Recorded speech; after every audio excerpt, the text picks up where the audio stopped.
Halo, selamat malam pemirsa. Rencana pernikahan Ketua Mahkamah Konstitusi Anwar Usman menuai polemik. Sebagian pro karena merasa tidak perlu ada yang dipermasalahkan, sedangkan sebagian lagi mendesak Ketua Mahkamah Konstitusi untuk mundur ketika nanti pernikahannya dengan adik Presiden Republik Indonesia Joko Widodo, Ibu Idayati ini jadi dilangsungkan di bulan Mei 2022 yang akan datang. Sejumlah pihak ini mengkhawatirkan independensi atau marwah dari Mahkamah Konstitusi ini akan terganggu, terlebih Anwar Usman adalah Ketua Mahkamah Konstitusi dan kita akan segera memasuki tahun politik. Apakah ini cukup beralasan dan apa sebenarnya yang harusnya diambil sikap oleh Anwar Usman sebagai Ketua MK maupun Presiden Joko Widodo sendiri setidaknya sebagai calon kakak ipar dan juga Presiden Republik Indonesia. Kita bahas malam hari ini pemirsa selama kurang lebih 1 jam ke depan dalam headline bersama saya Dista Nugraha. Dan tentunya saya tidak sendiri karena beberapa narasumber juga sudah tergabung bersama dengan kami secara online. Saya ingin sapa juga di sini ada Bapak Profesor Dr. Djoko Saryono MPD, Guru Besar Universitas Negeri Malang yang sebenarnya sudah tersambung lewat daring. Selamat malam, Prof. Halo. Oke, seperti masih belum, saya juga ingin sapa ada Bapak Dr. Hananto Widodo, ahli hukum tata negara dari UNESA. Sudahkah tersambung? Selamat malam. Selamat malam, Mas. Ya, Pak Hananto. Ya. Ya, Pak Hananto, terima kasih suara sudah. saya? Ya. Kami sudah dengar suara dengan jelas. Terima kasih sudah bergabung jelas. Dan nanti juga kami akan tunggu kehadiran dari Dr. Suko Widodo, pengamat komunikasi politik dari Universitas Airlangga. Ya, Pak Suko sudah tersambung? Pak Suko, selamat malam. Sudah, selamat malam, Mas. Oke, terima kasih sudah tersambung Pak Suko Widodo, sudah terdengar dengan jelas suara Anda. Saya ingin terlebih dahulu pertanyaan pertama saya ke Pak Suko dulu nih. Selamat malam Pak Suko, kalau sekarang lagi pro dan kontra, banyak yang mengatakan, menyatakan ini tidak pantas nantinya kalau Ketua MK adalah adik ipar dari Presiden gitu. Sejauh ini bagaimana Anda melihat kondisi di perpolitikan ini, mengingat rencana ini akan dilangsungkan nanti di bulan Mei 2022. Ya, ini apa ya? Hak asasi menikah ya. Jadi sebetulnya ini yang jadi polemik di Indonesia kan soal pernikahan ini memang menjadi menarik ya. Sebuah pengalaman di Indonesia dulu ada ikhtiar misalnya dari bupati kalau dia turun kepada anaknya atau istrinya itu tidak boleh, tapi undang-undang itu kemudian ditentang oleh banyak orang. Nah, sejajar dengan pikiran itu memang cukup rumit ya, apakah ini boleh tidak. Nah, kalau di dalam regulasinya tidak ada yang melarang, setahu saya tidak ada melarang. Tetapi dalam konteks momentum dan sebagainya ini sesuatu yang memang agak tidak tepat ketika pressure politik muncul dan ketika menjelang Pilpres dan Pak Jokowi sebagai presiden mendapat tekanan luar biasa dari kiri kanan, kemudian kasus-kasus hukum yang harus ada berkepentingan dibawa ke ruang MK, maka disinilah kemudian kecurigaan orang terhadap interest terhadap itu. Nah, tentu dalam posisi ini bisa diduga pasti akan menyulitkan posisi Pak Anwar ketika dia menjadi saudara ipar. Problem ini yang saya kira kalau orang Jawa mungkin Pak Joko bisa katakan ewoh pekewoh untuk membuat keputusan. Nah, publik mencurigainya di situ. Jadi ini kontrol, saya kira sampai sekarang belum ditemukan formula apa yang bolehkan. Mau tidak membolehkan menikah itu juga asasi, tetapi juga kalau terjadi potensi untuk fasilitas juga cukup tinggi. Jadi persoalan yang dilematis saya kira.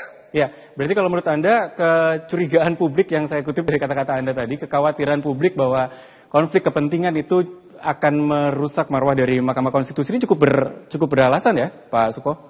Saya kira beralasan ya, dalam banyak hal memang tradisi komunal masyarakat Indonesia itu kan potensi kita sedang memerangi KKN sejak 98 dan sampai sekarang belum selesai gitu. Ya, oke. Terima kasih Pak Suko. Saya ke Pak Hananto, kalau kita bicara tentang regulasi, Anda juga mungkin mengamati secara hukum tata negara. Bagaimana tanggapan Anda, Pak? Karena sebagian pihak memang mengatakan nggak ada hukum yang dilanggar gitu kan kalau seorang ketua Mahkamah Konstitusi menikahi adik dari seorang presiden. Ya, terima kasih. Jadi begini, sebelum kita menjawab pada persoalan itu, maka kita harus tahu tentang apa itu kewenangan dari Mahkamah Konstitusi. Baik, baik. Secara konstitusional, Mahkamah Konstitusi memiliki 4 kewenangan dan 1 kewajiban. 4 kewenangan itu adalah menguji peraturan undang-undang terhadap undang-undang dasar. Ya. Yang kedua adalah menangani sengketa pemilu, lalu menangani pembubaran partai politik, lalu sengketa kewenangan lembaga negara. Lah, problemnya adalah kalau kita lihat pada kewenangan utama dari Mahkamah Konstitusi, yaitu terkait dengan kewenangan untuk menguji undang-undang terhadap undang-undang dasar, pertanyaannya adalah siapa yang berwenang untuk membentuk undang-undang itu. Lah, kalau kita melihat pada pasal 20, kita akan melihat bahwa sebenarnya konstruksi Undang-Undang Dasar Negara Republik Indonesia tahun 1945 itu tidak menganut model pemisahan kekuasaan seperti di Amerika Serikat. Oke. Nah, di sini itu dalam Undang-Undang Dasar kita itu memang kewenangan ada di DPR, tangan DPR, tetapi terkait dengan pembahasan dan persetujuan itu akan melibatkan pemerintah. Nah, disinilah kecurigaan dari beberapa orang. Bagaimana jika undang-undang itu merupakan undang-undang yang khususnya adalah inisiatif dari Presiden. Misalnya undang-undang Ibu Kota Negara yang sekarang sedang masuk di meja Mahkamah Konstitusi. Apalagi beberapa waktu yang lalu Jokowi itu pernah meminta pada Mahkamah Konstitusi untuk menolak suatu undang-undang itu uji.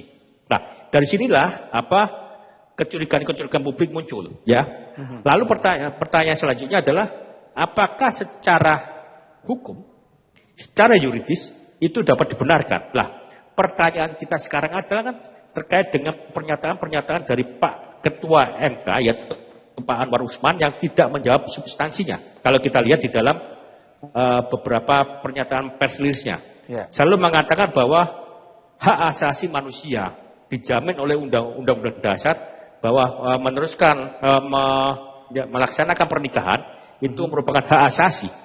Tetapi yang jadi pertanyaannya adalah bagaimana jika ini terkait dengan kepentingan Presiden? Apakah Pak Anwar Usman berani menjamin bahwa dia akan netral? Nah, masalahnya secara hukum, kalau kita lihat pada Undang-Undang 48 tahun 2009, pasal 17 ayat 4 khususnya, dinyatakan Undang-Undang 48 tahun 2009 itu adalah undang-undang tentang kekuasaan kehakiman. Jadi mengatur terkait dengan hakim secara keseluruhan, bukan hanya hakim MK tapi hakim-hakim yang lain.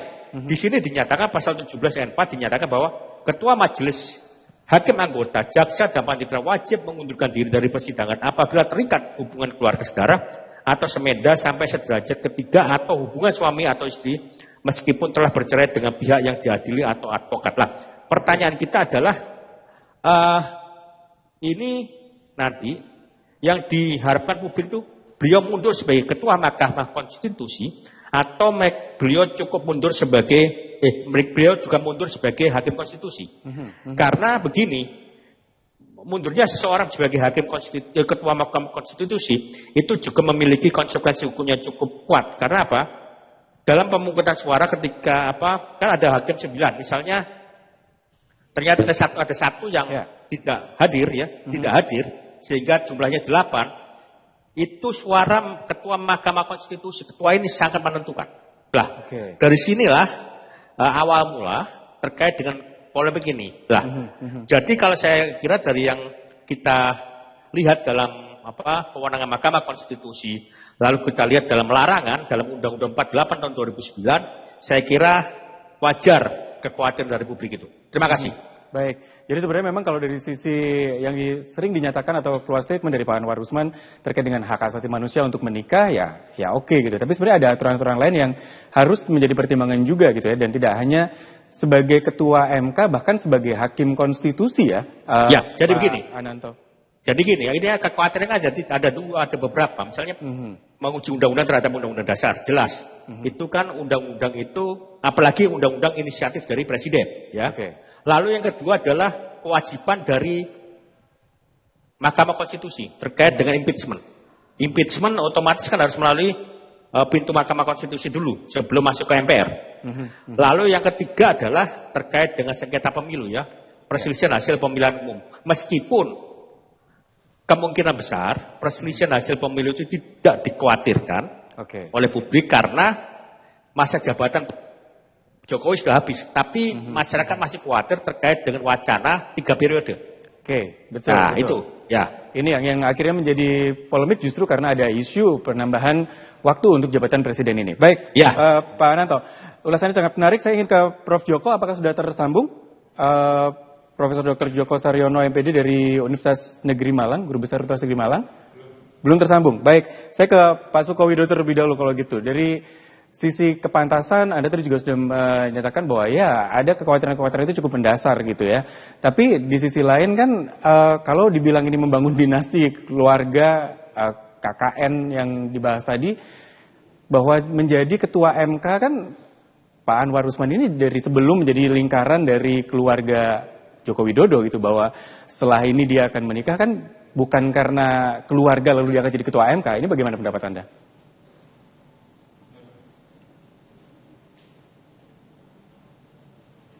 Pak Suko masih tersambung dengan saya?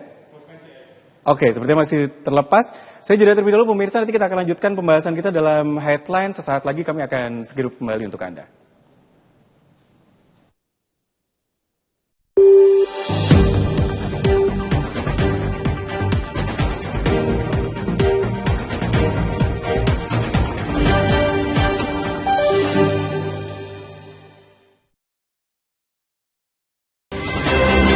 Tidak hanya pengunjung lokal, warga luar daerah juga banyak yang ikut berdesakan di atas bukit. Kantor Kemenak Sidoarjo saat ini tengah melakukan sinkronisasi aplikasi Peduli Lindungi dengan sistem komputer haji terpadu atau Siskohat.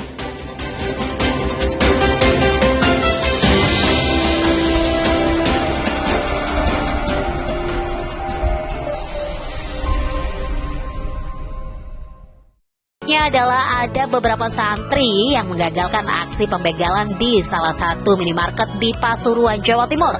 Insiden tersebut terekam CCTV kemudian diunggah oleh akun Instagram bernama @andrelian_48.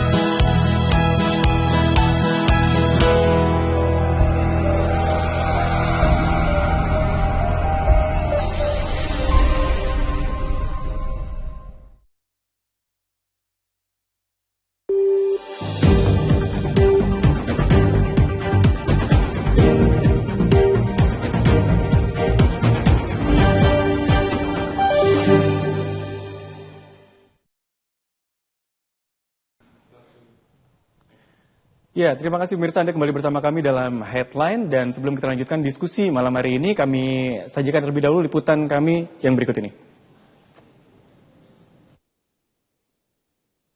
Usai ramai menjadi perbincangan dalam beberapa waktu terakhir, Ketua Hakim Mahkamah Konstitusi Anwar Usman akhirnya angkat bicara terkait rencana pernikahan dirinya dengan Idayati.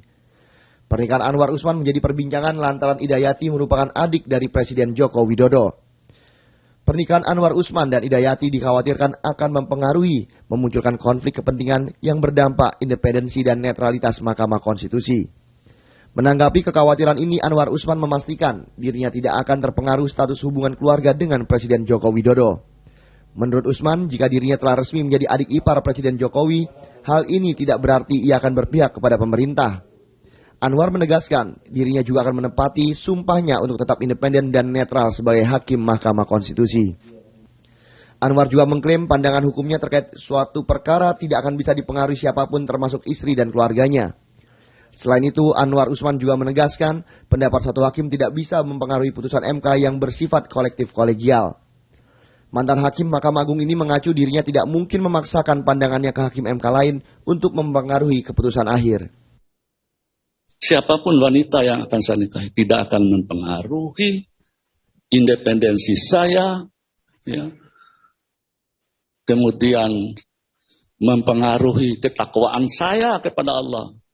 Tidak akan menggadaikan rasa keadilan karena mengadili sebuah perkara. Nauzubillah min dzalik. Ya, hakim yang kebetulan mungkin ditakdirkan oleh Allah menikahi salah seorang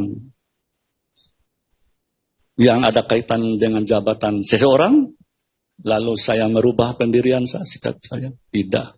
Saya tetap bertanggung jawab pada Allah Subhanahu wa Ta'ala. Saya tidak takut pada siapapun. Saya hanya tunduk pada konstitusi dan undang-undang. Anwar Usman rencananya akan menikahi Hidayati pada 26 Mei mendatang. Resepsi pernikahannya akan digelar di Kota Solo, Jawa Tengah dan Bima, Nusa Tenggara Barat. Sebelum menjalani pernikahan, Anwar Usman telah melamar Hidayati pada 12 Maret lalu.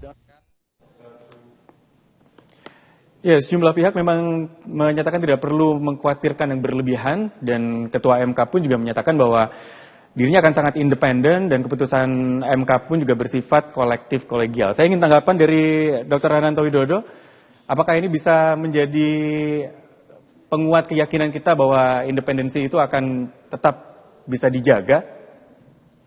Ya, jadi begini Mas, jaminan terkait dengan pernyataan bahwa akan independen dan sebagainya. Yang pertama yang perlu kita ketahui bahwa independen dan imparsial itu memang asas dalam hukum acara Mahkamah Konstitusi, ya. Asas dalam hukum acara konstitusi antaranya adalah independen dan imparsial. Ya. Independen dan tidak memihak. Tetapi persoalannya sekarang adalah apakah semudah itu ketika seseorang dihadapkan pada suatu masalah di mana masalah tersebut, ya, itu berkaitan dengan dirinya. Apakah semudah itu? Karena kalau kita bicara mengenai jaminan independensinya, semua pengadilan, hakim itu pasti harus independen. Harus imparsial. Khususnya terutama adalah pada hakim konstitusi. Karena itu merupakan guardian of constitution yang merupakan puncak dari semua persoalan-persoalan konstitusi yang ada di negeri ini. Tetapi adalah bagaimana jaminannya itu? Pak Anwar Usman tadi mengatakan bahwa terkait dengan masalah ini dia menjamin loh, yang namanya putusan itu tidak semua orang itu puas. Oke, tidak semua orang itu puas. Tetapi adalah bagaimana jika itu dihadapkan pada masalah yang jelas masalah berhadapan dengan dirinya. Lah, ini sebenarnya sudah dipikirkan oleh pembentuk undang-undang yang sudah lama, ya, bahkan khususnya setelah Orde Baru, yaitu dengan dibentuknya undang-undang kekuasaan kehakiman ini. Jadi itu tidak memang kalau ada kaitan secara langsung memang tidak diperkenan untuk mengadili. Tapi masalahnya begini. Apakah sekali lagi apakah ini tuntutan dari masyarakat itu adalah dia ketika memeriksa, ya, yang berkaitan dengan dirinya. Dalam hal ini berkaitan dengan presiden, cukup itu saja dia tidak mengadili. Atau dia memang benar-benar mengundurkan diri dari hakim. Nah ini kan jadi pertanyaan. Publik sendiri saya lihat agak jelas juga pernyataannya. Hanya begini. Kalau problemnya adalah kalau berkaitan dengan perkara yang berkaitan dengan presiden, misalnya undang-undang dan undang-undang itu merupakan inisiatif presiden, misalnya undang-undang Cipta Kerja, meskipun undang-undang Cipta Kerja ini sudah diputus oleh Mahkamah Konstitusi, tetapi Mahkamah Konstitusi memberikan waktu 2 tahun pada pemerintah untuk memperbaiki sesuai dengan amar putusan dari MK. Lah, kalau 2 tahun diperbaiki, ya, setelah itu tetap ada yang tidak terima dan mengajukan lagi ke Mahkamah Konstitusi. Dan kita tahu semuanya bahwa Undang-Undang Cipta Kerja itu merupakan inisiatif dari Presiden. Bagaimana ini? Apakah Anwar Usman sebagai Ketua MK cukup mundur sehingga jumlahnya 8? Kalau jumlahnya 8 bagaimana? Kalau semuanya itu imbang, ada yang menolak, ada yang mengabulkan permohonan dari permohon. Ini bagaimana yang jadi problem ini? Oleh karena itu, hakim MK itu dipilih ganjil agar ketika terjadi putusan, maka jika tidak bisa bulat, maka akan diadakan yang namanya berapa yang yang menolak, berapa yang mengabulkan. Ya. Kalau yang mengabulkan itu lebih banyak, maka putusannya menjadi mengabulkan. Dan kalau menolak lebih banyak, maka putusannya menjadi menolak. Begitu, Mas. Oke, baik. Anda juga sudah mulai menyinggung bahwa pernah ditangani gitu ya, dibawa ke kepemimpinan dari Anwar Usman, judicial review terkait dengan Undang-Undang Cipta Kerja. Ada juga Undang-Undang KPK kalau tidak salah. Dan kalau Anda lihat dari kepemimpinan beliau di Mahkamah Konstitusi, apakah memang sudah cukup baik atau memang ada yang perlu dikhawatirkan gitu, mengingat ini cukup penting gitu, posisi ini cukup penting sebagai ketua MK. Kalau memang ini cukup independen dan bisa dipercaya, mungkin memang bisa jadi tidak ada masalah ke depannya. Apakah seperti itu? Ya, kita tidak bisa membandingkan dengannya dulu. Karena dengannya dulu tidak ada keterkaitan dengan pemerintah. Ya, yang kita bicarakan adalah setelah beliau nanti menikah dengan adik dari Presiden Jokowi. Nah, itu yang perlu kita diskusikan. Okay. Kalau sebelum ini, saya kira tidak ada masalah. Karena apa? Karena Pak Anwar Usman sendiri itu berangkat dari jalur Mahkamah Agung. Karena kalau kita lihat dalam pemilihan pengisian jabatan Hakim Konstitusi itu ada yang lewat jalur Presiden, jalur DPR, dan jalur Mahkamah Agung. Dan Pak Anwar Usman itu melewati usulan dari Mahkamah Agung. Ya, jadi baik. Begitu. Baik Pak Ananto, ini sebenarnya dari track record yang ada sebenarnya cukup aman gitu ya, tapi ini menjadi kekhawatiran ketika ke depannya ini menjadi satu lingkaran keluarga dengan Presiden Republik Indonesia Joko Widodo. Baik, saya sudah tersambung juga dengan Pak Suko kembali. Saya ke Pak Suko terlebih dahulu, Pak Ananto. Pak Suko? Iya, Mas. Ya, oke. Ini tadi yang sudah dibahas juga bahwa ya kepentingan untuk politik, dan tadi juga sudah disinggung ada wacana perpanjangan masa jabatan Presiden untuk ditambah atau ada periode ketiga. Ini yang juga menjadi semakin mengkhawatirkan karena kemungkinan nanti yang akan disampaikan oleh masyarakat ketika ada yang tidak sepaham dengan perubahan undang-undang, jika itu dilakukan tentu ke Mahkamah Konstitusi, dan ketika ketua Mahkamah Konstitusinya adalah adik ipar dari Presiden itu sendiri, semakin runyam gitu. Pak Suko, bagaimana tanggapannya? Iya, ada konsep asas kepatutan ya, sejajar dengan pikiran Mas Hananto Widodo. Ini kebetulan yang dirasakan ini ada Joko Widodo, ada Hananto Widodo, ada Suko Widodo. Ya, itu pun tidak ada hubungannya. Apalagi Pak Joko Saryono ada digabung jadi Joko Widodo. Gini Mas, maksudnya ini soal kepatutan aja ya, soal kepatutan. Saya kira ada banyak kisah elegan dari pemimpin dunia, misalnya Raja Inggris itu yang karena dia harus menikah dengan gadis Amerika dan dia mengundurkan diri tidak menjadi raja di Inggris misalnya. Itu kan kisah-kisah elegan yang menarik ya. Betul, ini suatu pilihan yang saya kira sebenarnya tidak rumit, tetapi ini soal kalaupun toh Anwar mengatakan saya bersumpah dan sebagainya, toh mohon maaf ini banyak orang yang bermasalah ketika disumpah juga mengatakan hal yang sama. Jadi menurut saya kalaupun toh ini tidak salah, tetapi momentum yang saat ini di mana sejumlah persoalan sudah menganga, justru dalam konteks komunikasi politik ini merugikan posisi Pak Jokowi dan merugikan posisi Pak Anwar sendiri. Orang terus curiga dan sebagainya. Sehingga ini kan membuat iklim politik tidak menjadi bagus, dan karena politik itu adalah soal image ya, image trust pada publik gitu. Nah, kalau dengan logika-logika yang disampaikan Mas Hananto tadi menarik ya, itu kan agak susah orang buat keputusan dalam hubungan seperti itu. Saya mengambil contoh simpel misalnya dalam kasus orang kerja bank dalam satu kantor aja, itu hal yang sepele. Itu pun mesti dipindahkan atau istrinya yang memilih semacam itu. Nah, hal ini saya kira harusnya menjadi pertimbangan moral Pak Anwar untuk buat keputusan apakah menikah atau mengundurkan diri dan sebagainya. Tapi Pak Suko, mungkin kalau kita lihat dari pendapat-pendapat yang juga para tokoh nih seperti Profesor Mahfud MD, mantan Ketua MK Hamdan Zulfa juga mengatakan bahwa tidak perlu mundur gitu. Jangan-jangan ini nanti nggak mundur salah, mundur juga salah gitu Pak Suko. Ini kan saya bilang asas kepatutan ya, patut itu kan soal nilai, soal pasal.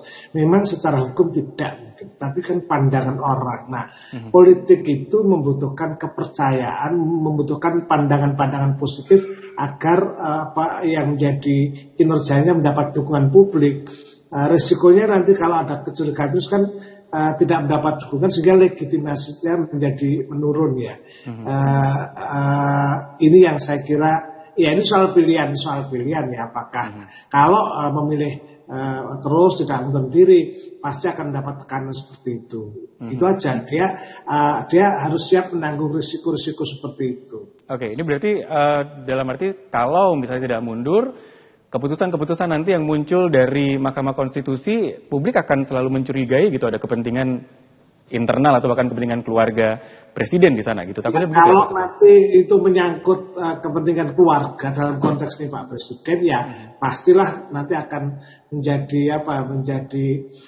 menjadi peluru tajam yang disampaikan melawan-lawan politik Pak Jokowi. Oke, baik. Ya menarik karena memang masyarakat sebenarnya di era keterbukaan seperti ini bisa memantau gitu kinerja MK seperti apa. Tapi di sisi lain juga masyarakat juga banyak yang sudah mulai ya apatis dengan pemerintahan, terlebih dengan kondisi yang saat ini rencana Ketua MK akan menikahi adik dari Presiden Jokowi dan itu berarti menjadi adik ipar dari Presiden Republik Indonesia.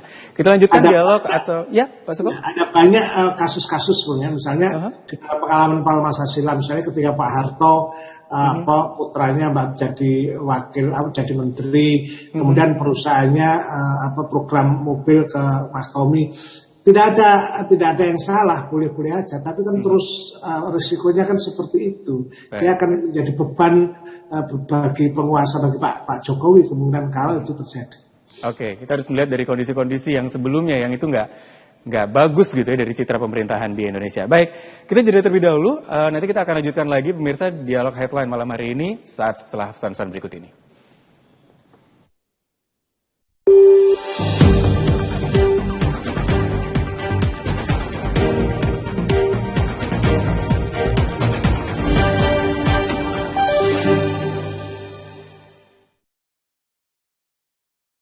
Kelihatannya memang sepele, tetapi ternyata jalan kaki punya segudang manfaat buat tubuh loh. Selain itu, City Lovers tidak harus menyiapkan waktu yang banyak. Kalian cukup jalan kaki 10 menit per hari untuk merasakan berbagai manfaat berikut.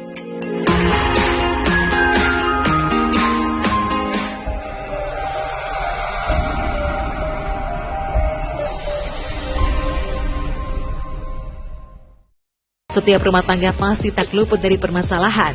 Namun agaknya kali ini, Puput tak bisa lagi mentolerir permasalahan dalam rumah tangganya itu. Galau karena gagal menikah, Awkarin kini uring-uringan karena ia merasa tak dihargai karena dirinya yang saat ini masih bersedih justru diundang untuk membuat konten podcast.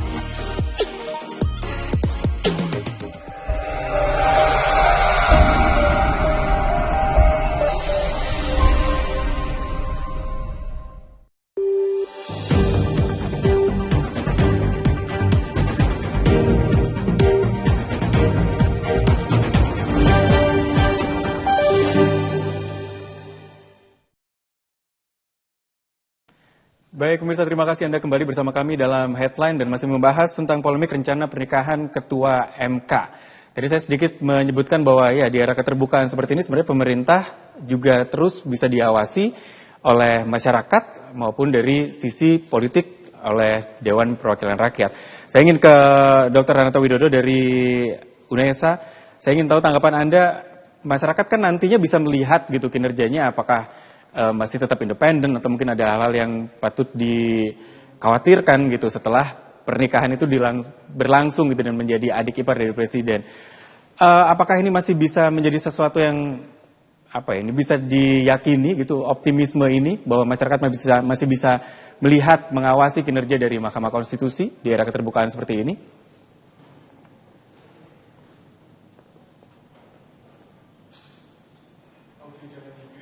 Pak Nanto, seperti audionya masih belum. Ya, oke, silakan. Jadi begini, yang perlu kita garis bawahi bahwa Mahkamah Konstitusi itu merupakan peradilan yang independen. Artinya apa?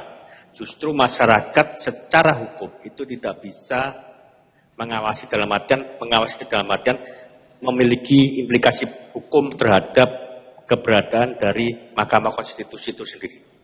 Tetapi ya, masyarakat bisa mempertanyakan ketika kualitas dari putusan-putusan itu berbeda. Karena begini, putusan Mahkamah Konstitusi itu merupakan putusan yang akan dapat diakses oleh publik secara luas. Jadi di situ akan terlihat bagaimana argumentasi-argumentasi dari para hakim, ya.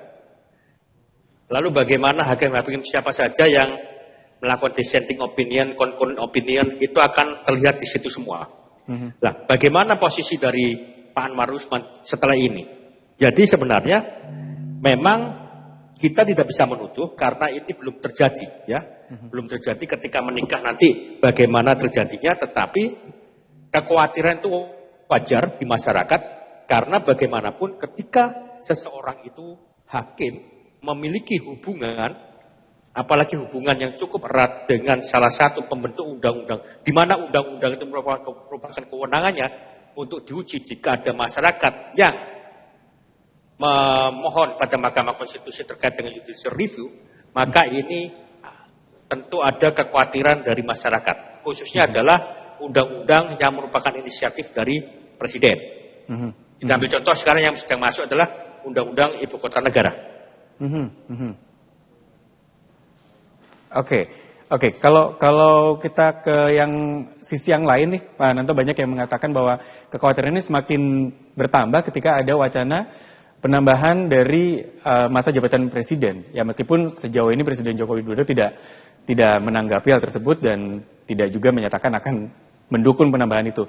Kekhawatiran ini semakin bertambah karena ya peran MK juga sangat penting di sana. Tanggapan Anda? Jadi ini, kalau terkait dengan perubahan undang-undang dasar, ya itu tidak pada ranah MK. Itu ranah dari ranah dari Majelis Permusyawaratan Rakyat atau MPR. Lah, MPR itu terdiri atas anggota DPR dan anggota DPD. Lah, anggota DPR ini merupakan secara mayoritas merupakan koalisi dari pemerintah, ya. Sedangkan DPD itu adalah independen. Hanya secara jumlah, DPD itu jumlahnya sangat sedikit, sekitar 134. Karena per provinsi itu dipilih anggota DPD 4. Jadi mendapatkan 4 wakil, 4 kali 34, kira-kira berapa itu jumlahnya. Lah, yang jadi pertanyaan kita adalah bagaimana sikap-sikap dari partai politik yang ada di DPR, ya. Saya kira pernyataan Bu Mega tentang penolakan terkait dengan penundaan maupun masa jabatan presiden 3 periode itu saya kira tidak bisa kita lihat secara hukum murni, tapi kita akan melihat secara politik karena di situ kan jelas Bu Mega punya kepentingan agar ini asumsi masyarakat agar apa?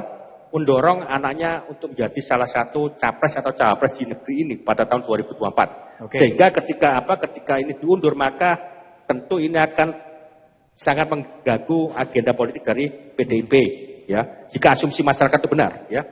Lah, tapi jika asumsi masyarakat itu salah, maka kemungkinan PDIP juga mendorong agar bisa menjadi 3 periode. Lah,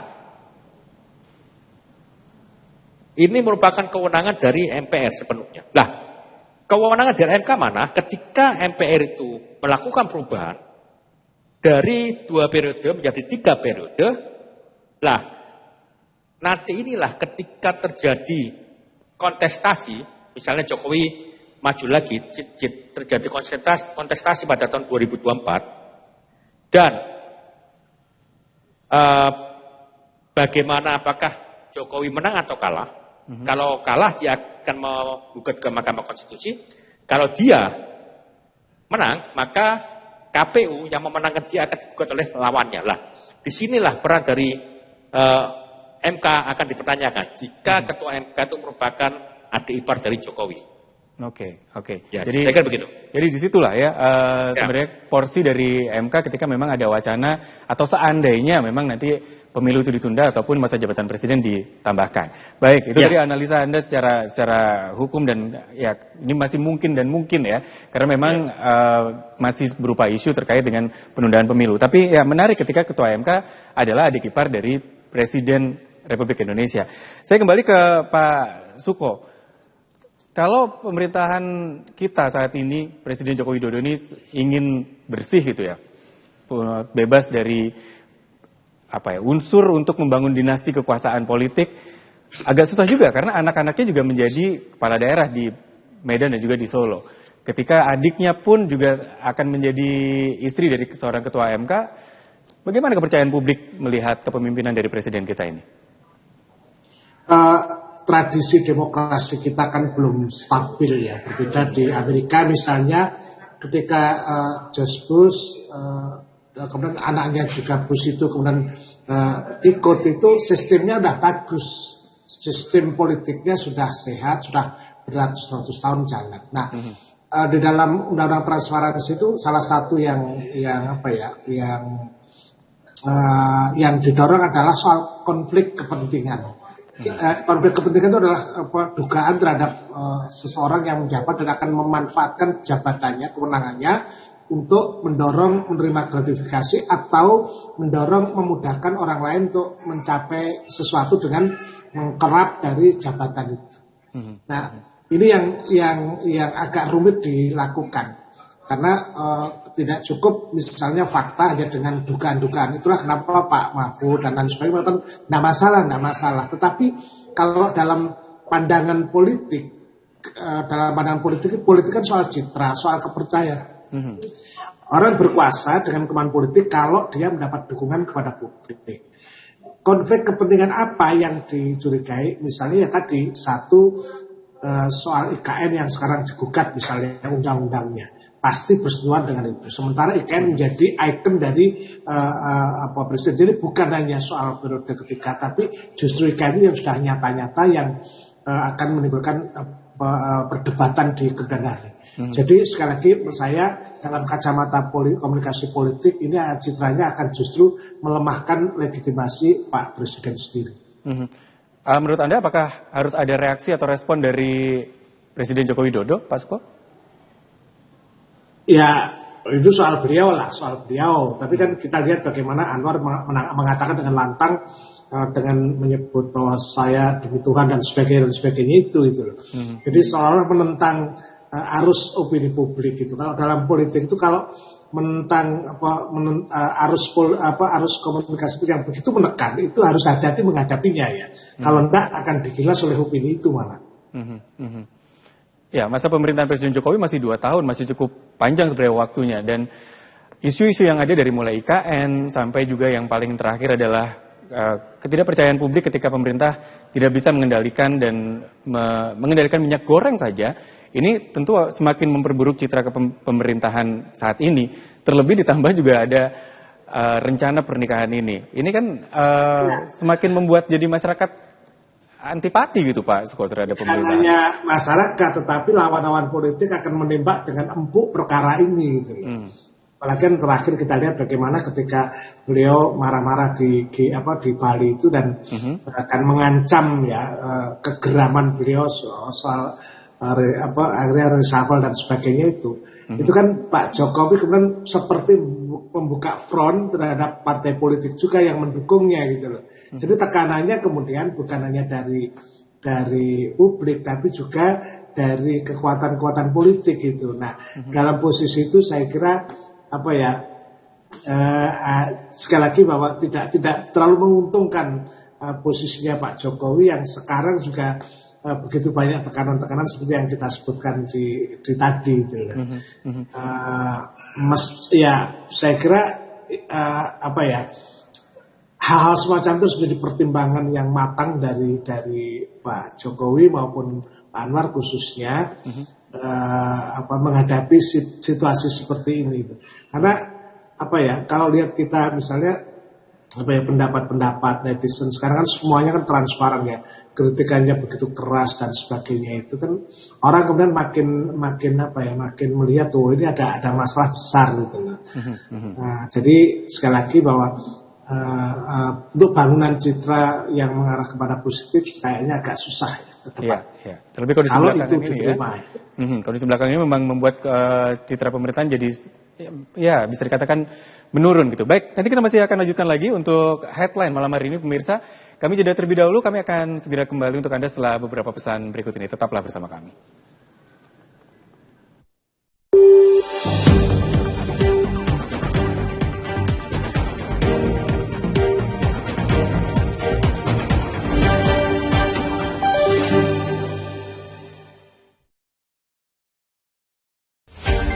Wali Kota Kiev Vitali Klitschko mengatakan setengah dari populasi kota berpenduduk sekitar 3 juta orang telah melarikan diri. Akibat teriakan tersebut, 2 pelaku dikejar massa dan terpaksa menceburkan diri ke sungai di kawasan Semolawaru, Surabaya.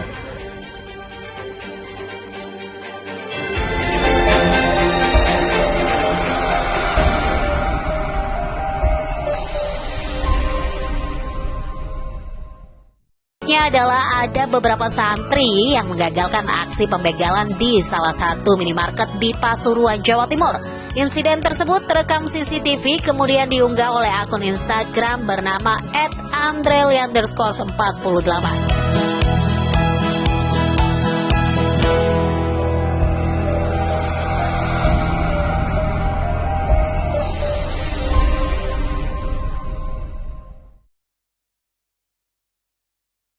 Kelihatannya memang sepele, tetapi ternyata jalan kaki punya segudang manfaat buat tubuh loh.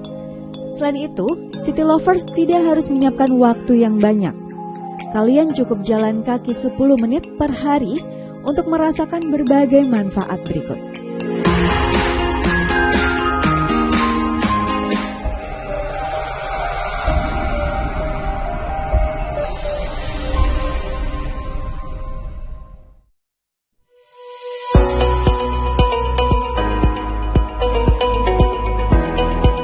Ingin tahu petualangan kuliner Presiden Republik Indonesia, mulai dari Soekarno hingga Jokowi?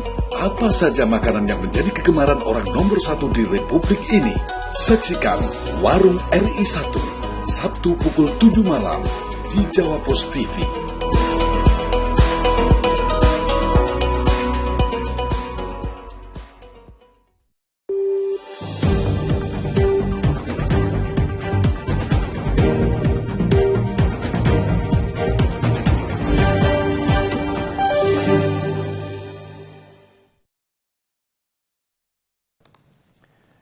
Ya, terima kasih pemirsa, Anda masih bersama kami dalam headline. Independensi dari Mahkamah Konstitusi tentu sangat diharapkan oleh publik, dan jika Ketua Mahkamah Konstitusi adalah seorang adik ipar dari Presiden Republik Indonesia, tentu independensi inilah yang akhirnya dikhawatirkan akan hilang dan marwah dari Mahkamah Konstitusi akan rusak gitu ya. Tapi dari beberapa analisa yang sudah disampaikan oleh narasumber-narasumber saya hari ini ya, sepertinya memang cukup beralasan gitu ya kekhawatiran publik terkait dengan rencana pernikahan Ketua Mahkamah Konstitusi dengan adik dari Presiden Republik Indonesia, Ibu Hidayati. Saya ke Pak Suko Widodo lagi, tadi Anda sempat menyebutkan, sayang Pak Suko terputus, saya ingin menanyakan tadi sebenarnya apakah sikap untuk mundur ini benar-benar akan menjadi sebuah keputusan yang elegan, tapi saya ke Pak Hananto terlebih dahulu. Pak Hananto, jika memang menurut Anda tadi juga ada kekhawatiran-kekhawatiran itu cukup beralasan, jikapun memang mundur, prosedurnya akan seperti apa? Mengingat ini jabatan yang cukup penting gitu dan memang sudah melalui proses yang tepat pada saat pengangkatannya. Bagaimana menurut Anda, Pak Nanto? Ya, kalau terkait dengan pengunduran diri secara apapun, yaitu lebih mudah daripada proses pemilihan ya. Karena kalau proses pemilihan jelas dia harus melalui proses transparansi di mana masyarakat harus tahu tentang calon-calonnya. Oleh karena itu, kita tentu ingat dengan gugatan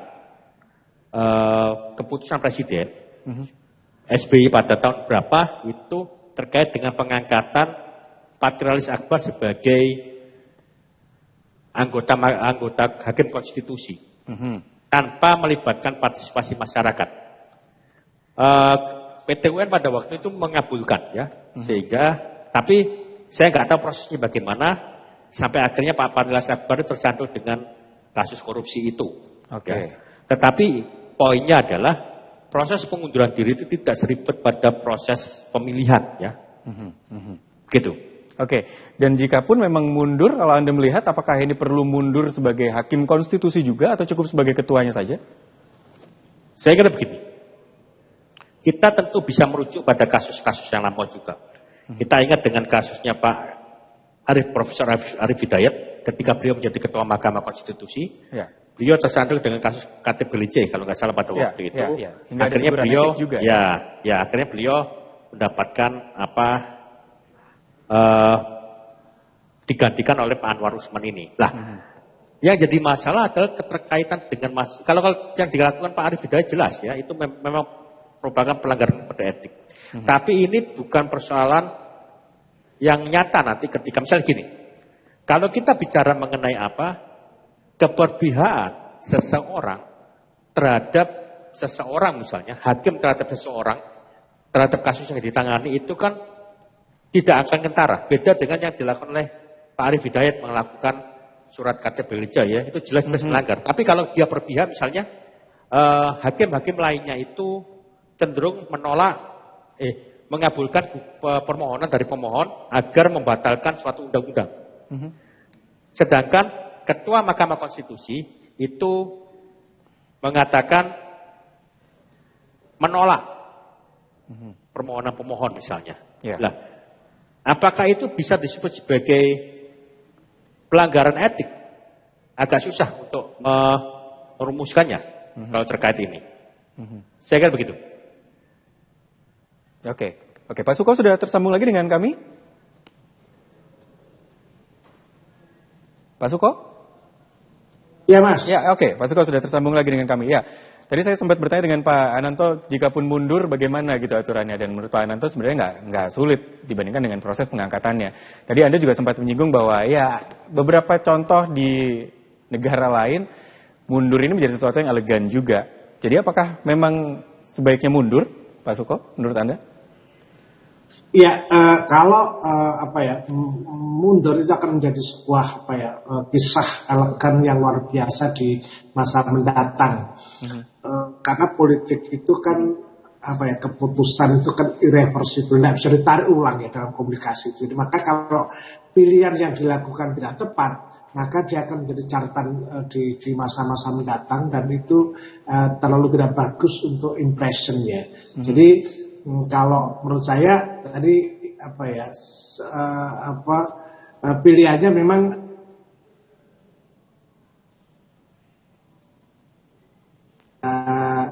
harus misalnya gini ya, di lingkungan dosen lah, Mas Ananto juga kalau misalnya anak kita ini belajar di tempat itu kan bahkan dosen itu tidak berani nguji anaknya sendiri misalnya, walaupun itu lintas pengetahuan, karena potensi untuk kepentingan itu pasti ada keperbiaan tadi soal pribadi itulah. Pada posisi itu kan banyak alternatif orang. Kalau misalnya mundur, saya kira ini akan menjadi sesuatu yang keputusan yang akan menjadi catatan hebat ya di masa depan, bahwa memberikan kesan bahwa membangun keadilan itu bisa mengorbankan kepentingan pribadi misalnya. Ini kan menarik gitu. Daripada memaksakan dengan optimisme luar biasa, tapi akan tetap saja sepanjang masa akan dicatat buruk gitu. Itu pilihan yang harusnya diputuskan oleh Pak Anwar. Meskipun yang dipegang adalah tidak ada aturan hukum yang dilanggar gitu ya Pak Suko? Iya, kalau secara hukum itu kan enggak, tapi kan etika itu kan soal asas kepatutan ya. Jadi dia tidak diatur secara formal, tapi juga lebih pada etik pada diri sendiri, kepatut enggak dan sebagainya. Ukuran-ukuran itu saya kira bagi manusia kan ukuran yang paling mulia sebagai makhluk Tuhan ya. Dan setiap orang pasti punya nurani. Nah, nuraninya begitu banyak orang yang kemudian menyatakan itu tidak patut, ada kecurigaan, kenapa harus diteruskan gitu. Ya, tadi kalau menurut Pak Ananto juga kekhawatiran ketika masa jabatan presiden diperpanjang, ada penundaan pemilu, itu memang Mahkamah Konstitusi juga ada peran, tapi sebenarnya sentralnya ada di MPR gitu. Kalau kekhawatiran publik terhadap hal tersebut muncul sekarang ketika ketua MK adalah adik ipar dari presiden, menurut Anda apakah itu juga termasuk perlu dikhawatirkan atau sebenarnya terlalu jauh gitu, berlebihan ketika kita mengkhawatirkan hal tersebut? Ya, karena gini, kalau dulu dari awal, dari prosesnya ketika jadi itu sudah memang beliau adalah saudara ipar. Tapi kan ini hadir sudah dalam posisi yang setelah jadi baru gandeng itu akhirnya akan menimbulkan keanehan itu loh. Hal yang paling kita curigai misalnya bahwa Pak Jokowi masih 2 tahun. Kasus ibu kota negara Nusantara sedang diuji material. Pasti dia akan berhadapan di situ. Ini ujian yang cukup berat ya. Sementara publik luasnya seperti itu. Saya tidak terlalu yakin kalau beliau kemudian tidak membela Pak Presiden. Saya yakin. Sementara keputusan itu sedang digugat seperti itu. Jadi ini soal opini kan bebas-bebas saja itu. Saya aja membayangkan nggak mampu menghadapi situasi seperti itu. Jadi sejauh yang kita ketahui bahwa politisi pasti menghitung ya hitungan itu. Karena kalau nanti dia teruskan, tadi seperti katakan awal, dia akan menjadi pandangan buruk dan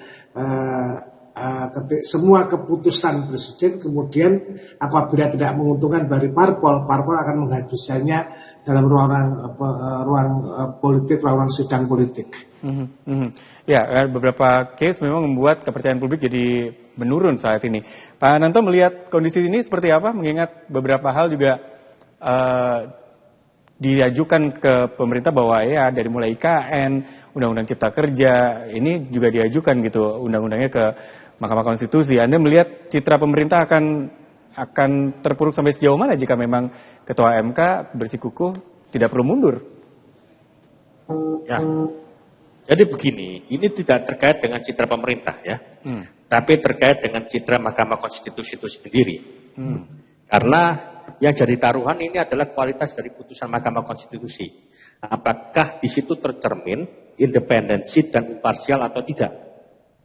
Itu. Jadi titik beratnya di situ. Kalau terkait dengan citra pemerintah, saya kira pemerintah sudah berusaha sebaik mungkin untuk mensejahterakan rakyatnya sesuai dengan versi mereka. Ya. Oke. Jadi kalau kita bicara mengenai ibu kota negara, ibu kota Nusantara yang sekarang sedang dalam masa transisi, yang rencananya pada tahun 2045 sudah final, ya, itu yang terbaik menurut pemerintah, sesuai dengan versi pemerintah, sesuai dengan visi pemerintah, bahwa ibu kota negara memang harus pindah dari Jakarta ke Kalimantan.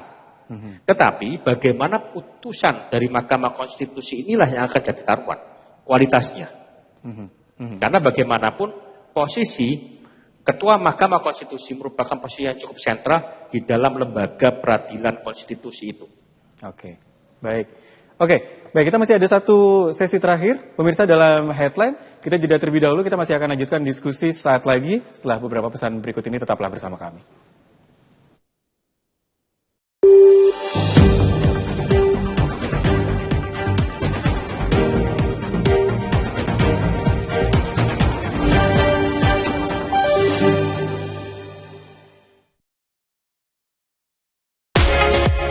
Selamat datang di era virtual. Seminar virtual, meeting group virtual, gathering sales virtual, wedding virtual, dan wisuda virtual. Semua didukung dengan multi-sosial media platform streaming. Kualitas high definition kamera, teknik broadcast profesional. Kami suguhkan kreatif konsep untuk menjawab kebutuhan Anda. Konsultasikan virtual konsep Anda dengan kami.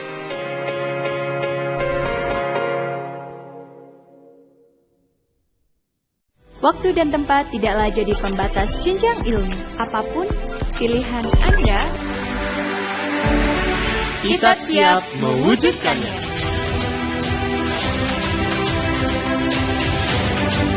Dimanapun dan kapanpun, bukan masalah.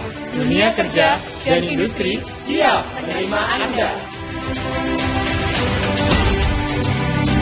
ITATS, unggul, inovatif, dan bertaraf internasional.